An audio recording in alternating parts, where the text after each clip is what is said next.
Om Guru Guru Om Guru Guru Guru Om Guru Guru Om Guru Om Guru Om Guru Guru Om Guru Guru Guru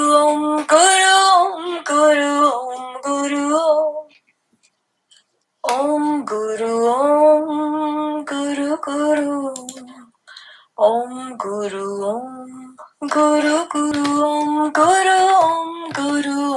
Guru Om Guru Om Guru Om Guru Om Guru Guru Om Guru Guru Om Guru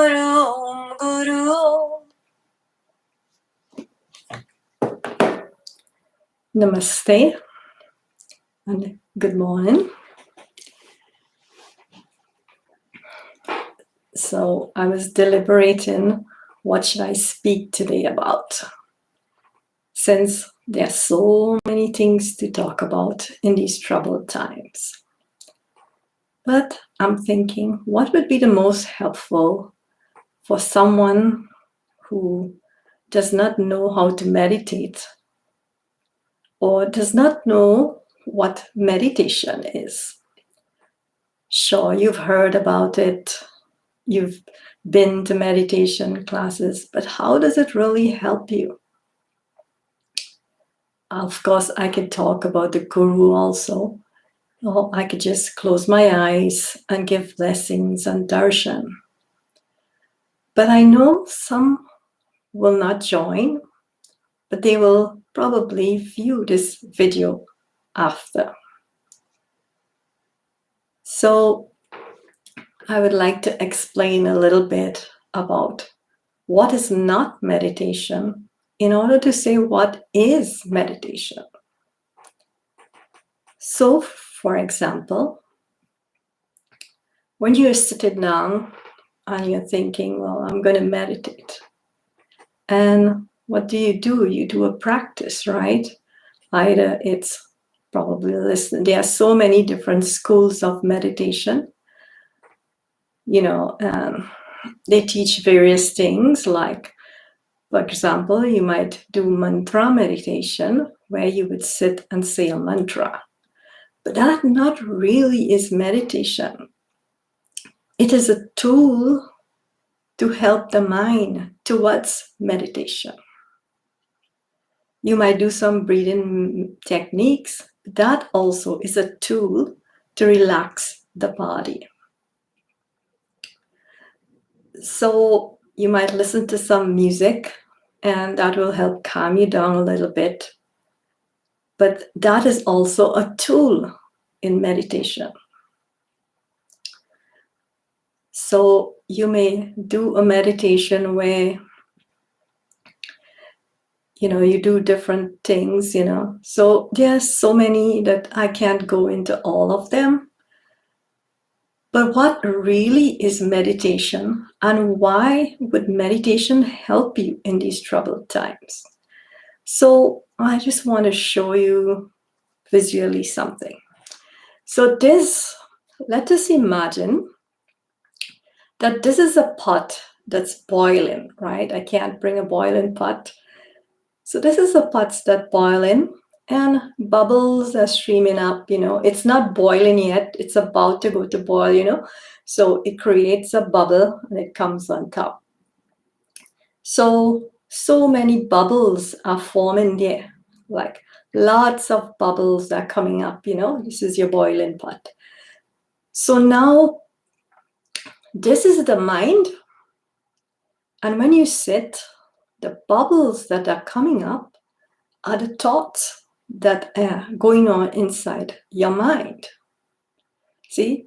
So if I could visualize bubbles coming up, so one bubble come up, it might be, oh, I need to go get my car washed. Oh, another one, oh, I was invited to this thing and I couldn't go. And another thought is, my children, they haven't called me. So now that one has an emotion in it, right? So that bubble has an emotion in it. And then now you feel sad. Let's say it's a thought like that. My children didn't call me, so I'm sad about that. Now the mind is going with that. It's going with that until the phone rings and somebody comes and says, hey, did you do your taxes? And the mind is, oh yeah, I didn't do my taxes. So the mind is going like that. It's bubbling up. It's bubbling up. And so from that thought and idea comes an action. See, and that action is what we do into the world. Either we call our kids and say, hey, how come you haven't called me? Or sometimes, you would cry and say, well, nobody likes me. So you see, all these are just thoughts that are going around. But why? Why is that so? So God has made us to have thoughts. Thoughts are very good because it prompts us into action. And action is the karma of the world, whatever actions we do. So our body records all these action. So there are different kinds of action, there are different kinds of karma. So now the thoughts are bubbling up and you sit down, right? So imagine that you sit down there and you try to say, oh gosh, well, how do I meditate? So maybe you do a mantra, you say Om Namah Shivaya, Om Namah Shivaya, right? So you say that a few times. So what you've stopped is the thoughts from coming up. But those things that created the thoughts are still there. Why did the thought arise? Those seeds of thoughts are still rising. So the Om Namah Shivaya, it subsides for a while and your mind thinks of God. So some mantras, they have energy associated with it. So it will be of some use to you. It can have a clearing effect in some part. So when you do it with faith, with bhakti, and you chant such a mantra, then you feel good inside. But have all the worries left, have all the bubbles gone. After you finish, it comes again. But this is a good tool because it allows you to not have any thoughts because you are inputting something. So meditation is not inputting anything. It's releasing everything. For example, maybe somebody brings some Tibetan bowls. So you get the music and you hear it and it feels good inside. So for that moment, something happened and it arose and you felt good. But did it clear enough of the bubbles? Did it clear it? So how do you do it on your own? You might listen to some music and you feel good for that while, but how do you quell how many thoughts are coming up? Because remember, this is the information age. You are bombarded with information every day of your life. Thousands of data is coming to this brain. Now, when Google has too much data on their server, what do? They buy a new server and they put it. So more information goes there. You see, but we just have one body, one system to cope with all of this that's going on. You see? So right now, there are many mental illnesses as a result of COVID. So many are worried and the emotion comes out. And emotion, when you have so much emotion, you can't think right, So this is the second plague of the world. The first one is the pandemic. The second plague is too much thoughts, too much information. So, I started this meditation because of my faith in God. I loved God. But when you do a journey with God, much more comes.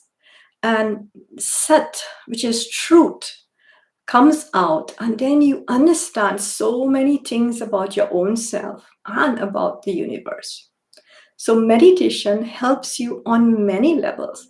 But the first thing to get good meditation is, how do you release those thoughts? How do you stop it? Now there's a meditation technique of mindfulness. So the mindfulness teacher would say, okay, sit down and pay attention and see the thoughts come out one at a time and just let it go. So the mind is paying attention, but then how do you even get the mind to pay attention? So this is why you do some breathing exercise. You take a deep few breaths, and then you sit down and you watch the thoughts go. But that's like a big exercise, you know. So sometimes you do need the tools that the gurus are giving out. So you have to do everything. You have to do a bit of mindfulness, maybe a bit of chanting, a bit of breathing, a bit of yoga, a bit of being thankful for being alive, and a bit of reverence to God and the universe.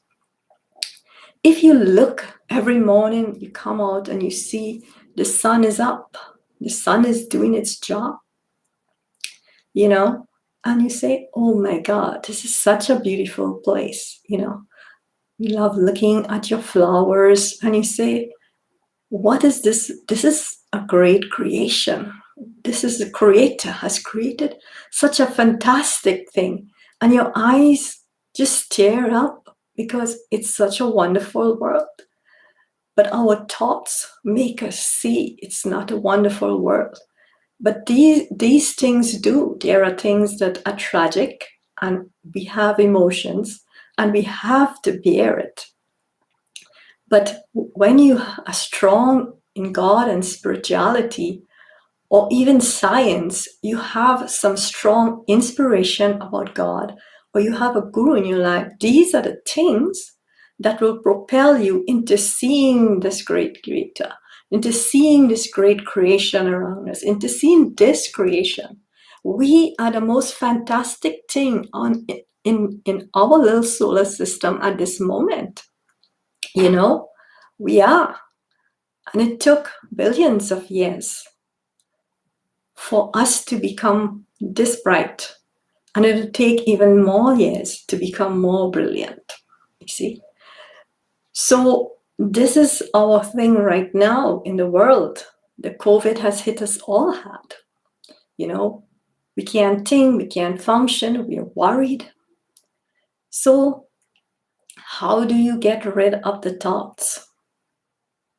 Sometimes, you know, you have to start somewhere. So for some people who have not done any of the things I talked about, when it does a bit of this, a bit of that, when I was saying that, you have to start running, doing some exercise, doing some exercise, and then sit down and breathe. If I tell you to sit down and breathe, you don't even know how to sit down and breathe. So you have to find a teacher, you have to do something, you have to start your life.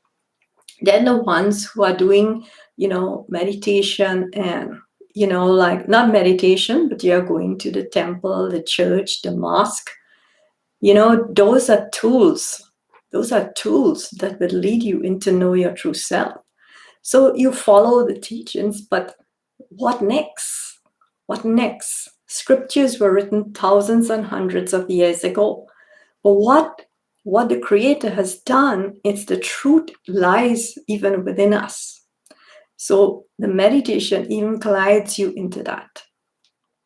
So now the bubbles are coming up. What is causing some of the things? So you have to get rid of that, right? So this is what the breathing, you start doing breathing exercise. If you have a mantra, you sit down and you do it 10 minutes a day. If you have a guru, you focus on the guru and you do the instructions of the guru. If you don't have any of these things, there are many things on the internet that explains how to meditate, right? and how to clear your mind. Now, if you have a million things in your house, that's a million kind of thought that you have because you're attached to those things. So maybe the first thing you should do is also clear some of the things, clear some of the things around you so you have less. Because I was talking to my daughter the other day and she said she listened to this program and it helped her. She said what she learned was, if the amount of things you have, it speaks to you. If there's a dirty dish, it's saying, come and clean me. If there's anything that is around, it's speaking to you because it's in the back of your head. I have to do this. I have to do that. I have to dust all these things on the wall, So that way, it's there inside of you. Now, some thoughts come from past life stuff. Some thoughts come from the work you're doing, So there's so much in there. So the best way to start is to start, take a deep breath, inhale and outhale. And the easiest meditation is concentrating on your breath. Now, to stop your thoughts immediately, if you have never joined any of my talks, take a deep breath now. Right? Take your tongue and put it up at the top tip of your mouth inside, like that. And close your eyes. Tell me if thoughts are coming. You see, the body has mechanisms that the yogi discovered, and these things come out as yoga, pranayam, mudra, and all of these things. So in this talk, I cannot really define all those things, I could talk about what I do, but you would not understand that. So what you have to do is, the easiest thing, as I said, so you close your eyes and you breathe in, you say so hum. Now I think I have that in a video, so hum. So you say so when you inhale and hum when you go out. Okay, so that's a simple thing that you do. And if you want to learn more, the advanced class, there's so much I teach in the advanced class that it cannot be taught here. So I wrote, before I came on, I had to input so many things that it was 10 o'clock and I had to input, well, what is my talk about? I talk about things spontaneously, what the world needs, So my next thing on my agenda would be to give some love and blessings. But before I do that, I want to say something else. What is the purpose of our life here on earth? How many lifetimes have we lived? And, we are born into a certain family, a certain culture. We have certain friends. So those kind of things, it's a big part of who we are or who we become according to that. So our thing, we must evolve as human beings. If we look at the past, we have been evolving as human beings. So this is the goal. We must evolve. And how to evolve? We evolve so that we could embrace what the cosmos is doing, creating these perfected moments, creating our perfected moments. It took so many times, so much material to make a human being of this category right now that we're born in. So the universe, time is infinite. So how many times would it take to improve this vehicle? So let's talk about this vehicle. Like let's say I have an old Lexus, so I'll give that example. So let's say you want to improve that Lexus and you even want to give it new features, right? So you might have to work on the engine. You might have to work on the lights, the seats, the gas tank, everything in the car to upgrade it. Nowadays, you have to put a new computer. I have an old-fashioned car. So in the same way, this is our vehicle. This is our Lexus. And we are upgrading this Lexus through the process of meditation, through the process of God realization, through the purpose of life itself, through the purpose to know who you are, why you are here, and what is the purpose of this place. What is the purpose of life? So let's say you're working on the engine is the most intricate part of the car, right? Engine dies, everything dies. In the same way, when we are meditating, and we are doing that only, we are just trying to fix the engine. But all the other things that the gurus talk about, charity, serving others, having faith, doing yoga, and all that stuff, is working on the other components of the Lexus. When you chant, there are certain chants that increases the oxygen level in your body, increases your intellect, and clears your system. So cleanliness in daily life is also very important. You must keep your Lexus clean inside and outside, right? And so you must think about improving yourself in every aspect of life, every aspect. So sometimes we get sidetracked, and our most difficult thing is dealing with our emotions. Our emotions drives us. Our heart drives us. Why? Because love is the ultimate thing that God has created.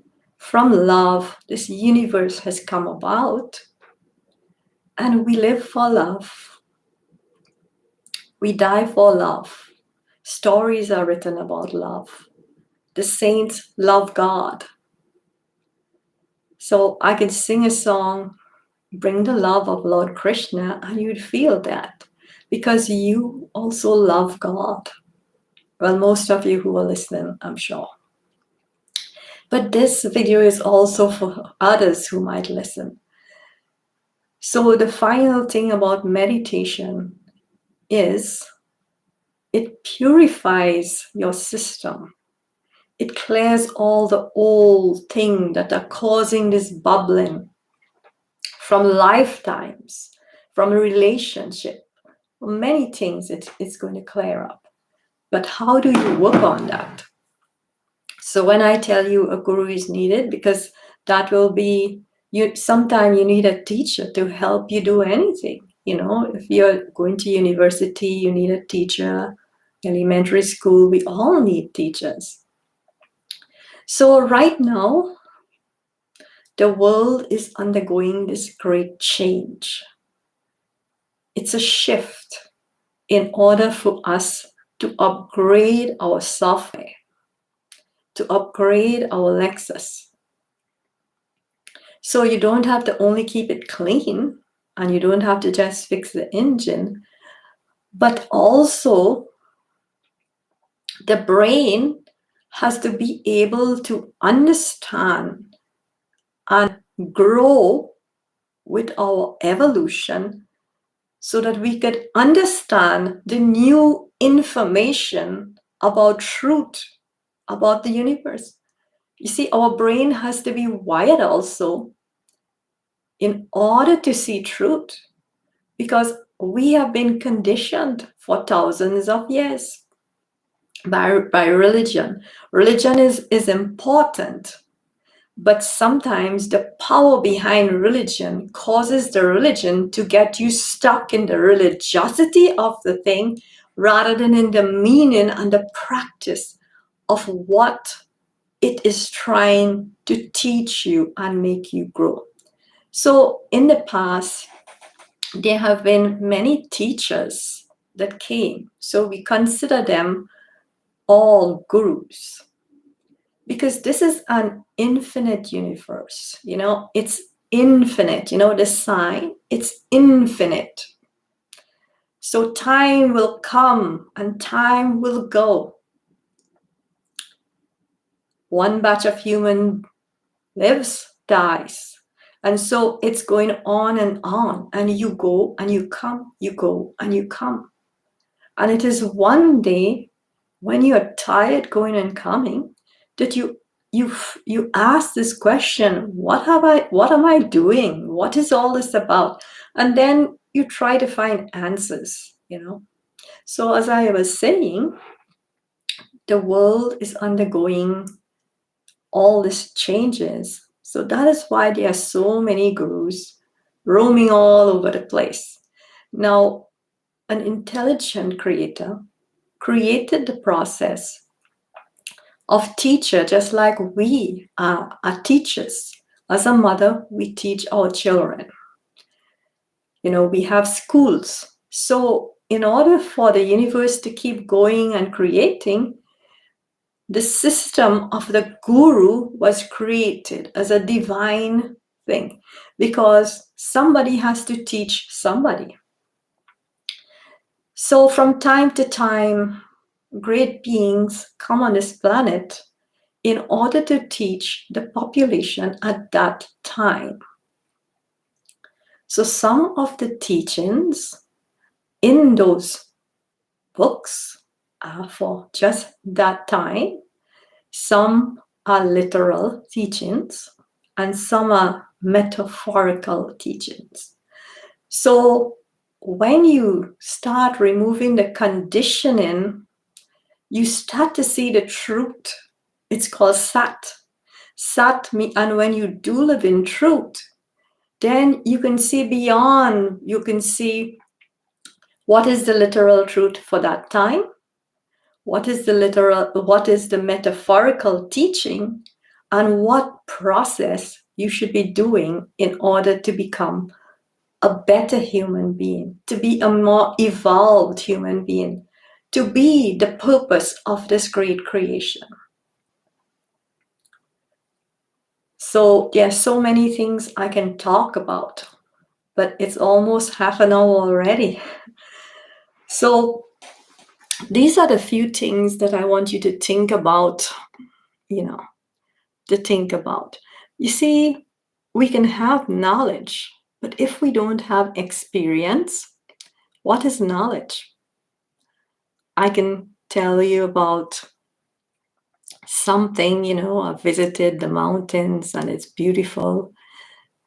You could just say, I've heard it's beautiful.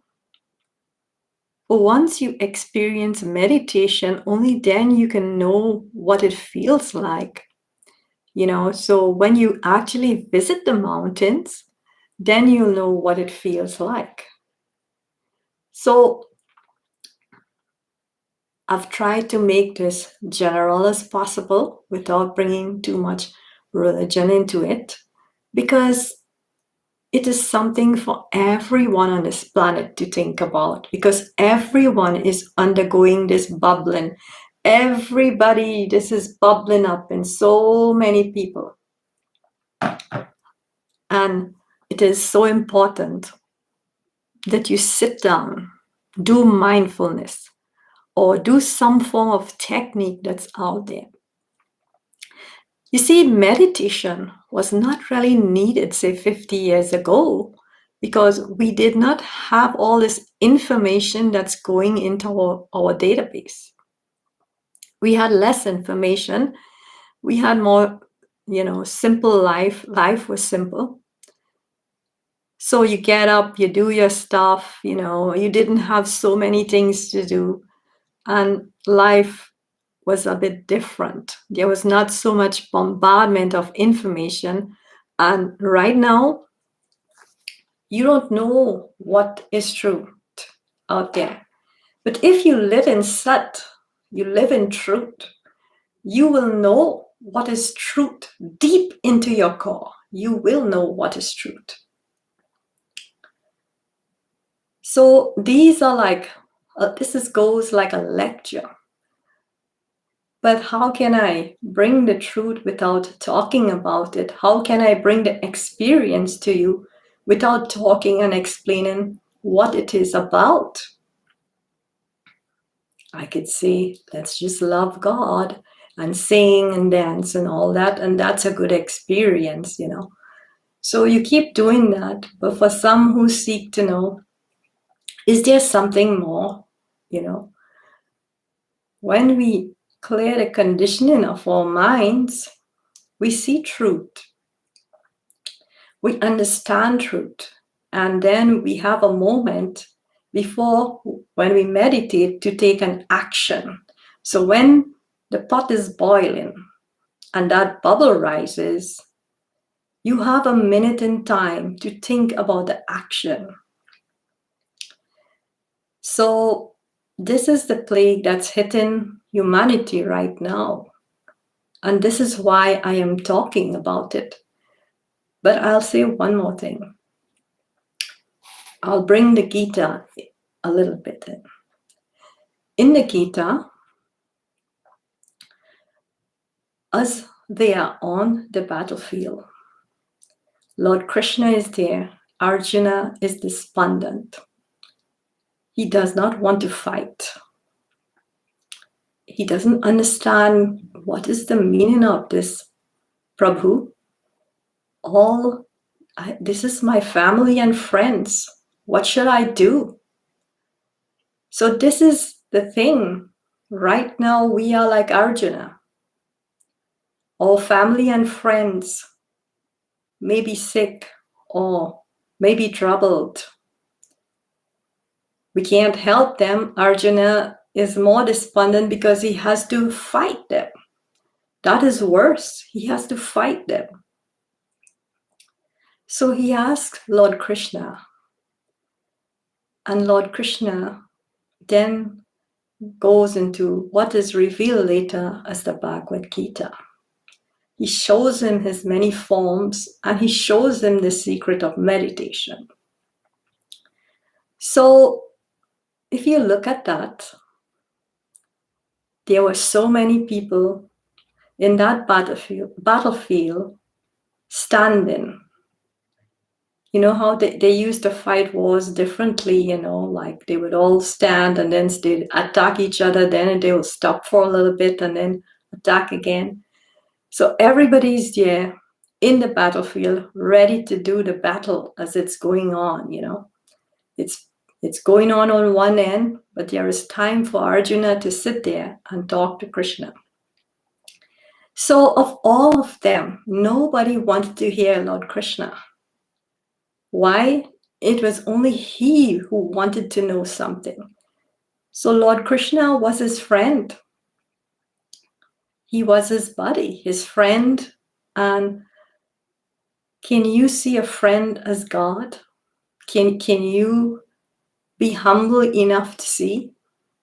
So even if God takes an unknown form and comes to this earth and comes before you, your conditioning will not allow you to see such a being, because that is what it is written in the Gita. So it is only for the few who really wants to know, will God ever reveal himself? And how much ego does one have, you know? Our ego drives us. But God wants the whole of creation to go beautiful. So, you know, for different students, he sent them to different schools, different practices, different religions, you know. So you learn something every time. Every time you are reborn, you learn something and you also lose something. Sometimes you have so much burdens, it's hard to think straight. So sometimes you must look at yourself. I mean, God can come and appear as somebody else and you would not know. But if you are studying and meditating, then you will know Satchit Ananda. You will know truth. So you can go beyond that and learn about yourself, how you are, what you are.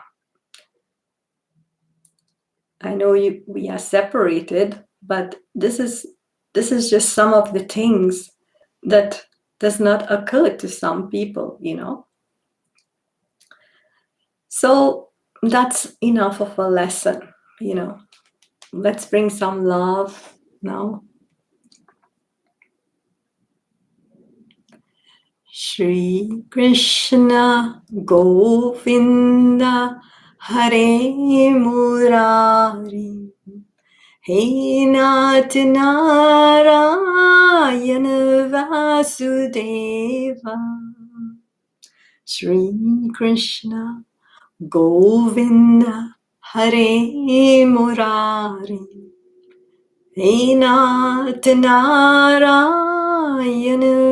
Vasudeva He Nath Narayana Vasudeva He Nath Narayana Vasudeva Shri Krishna Govinda Hare Murari He Nath Narayana Vasudeva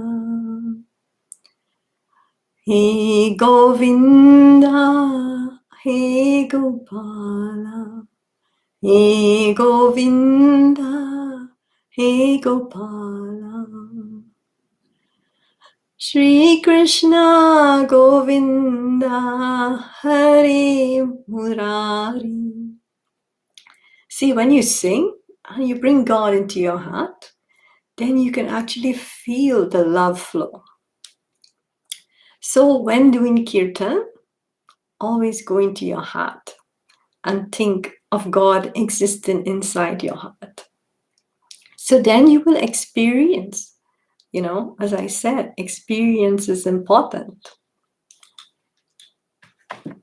So this is some of the things I thought would be useful this morning.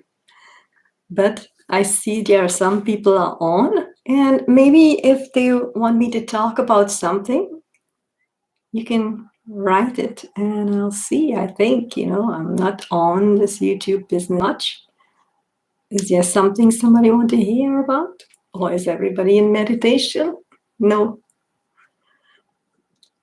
So,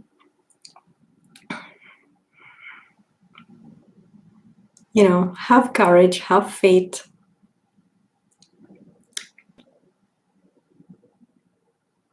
These days will pass. It may take long, but it will pass. So don't be too worried. You do your best. You do what the science is saying, and you will get through it. You will learn so much from what it is. So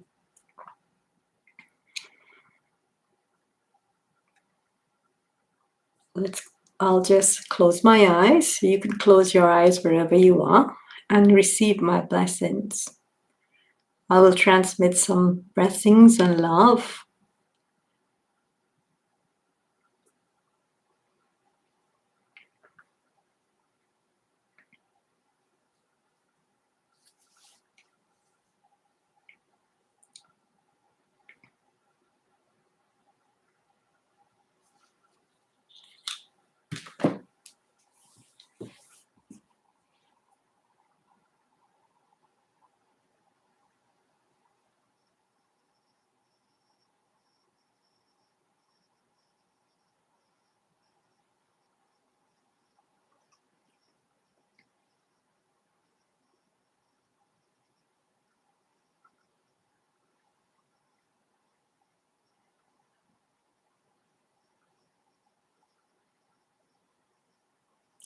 from the heart,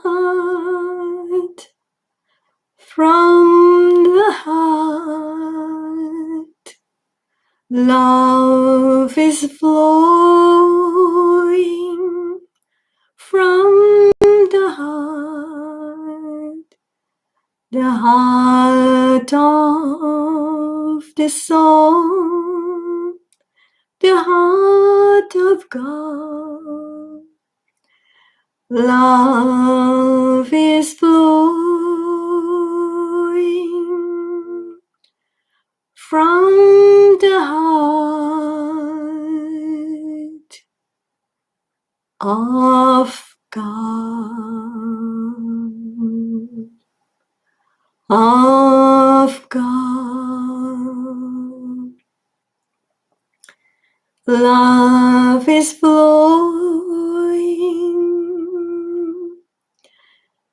from the heart like a river flows through time, a time of love, a time of hope. On the riverbanks of a new dawn, the heart is flowing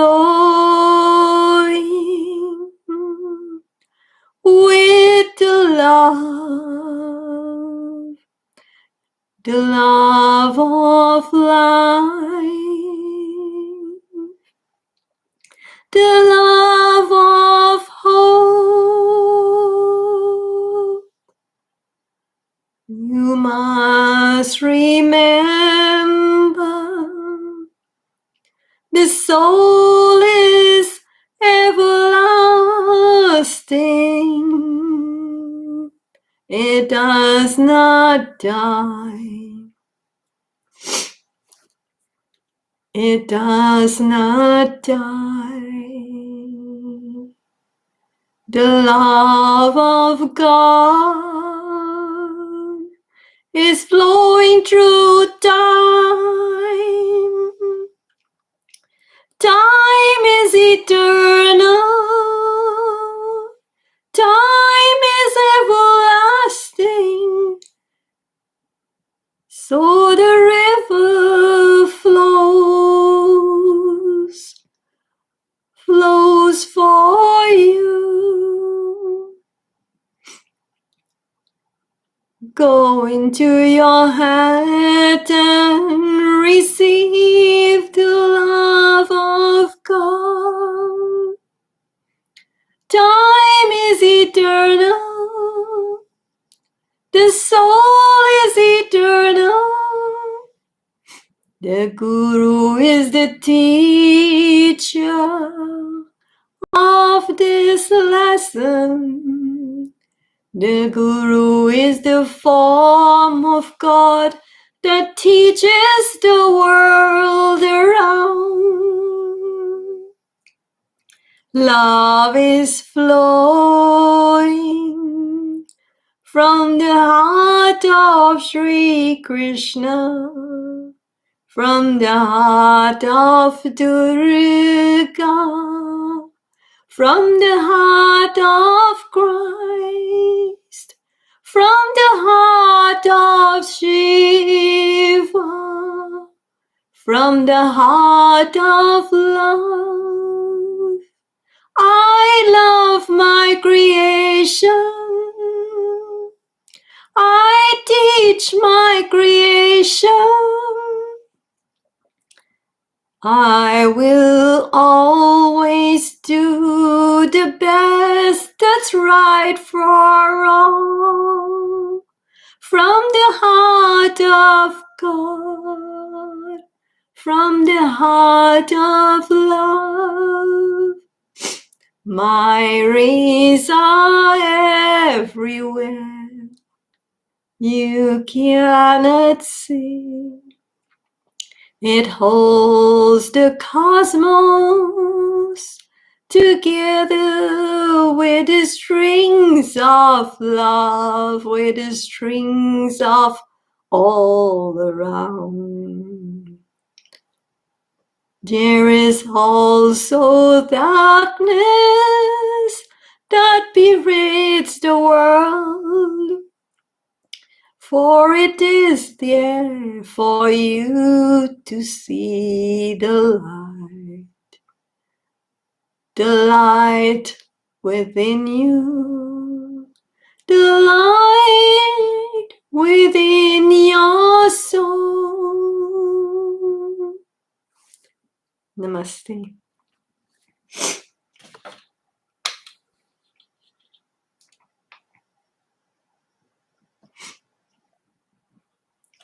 So I say, have a wonderful day. Keep going. All my love.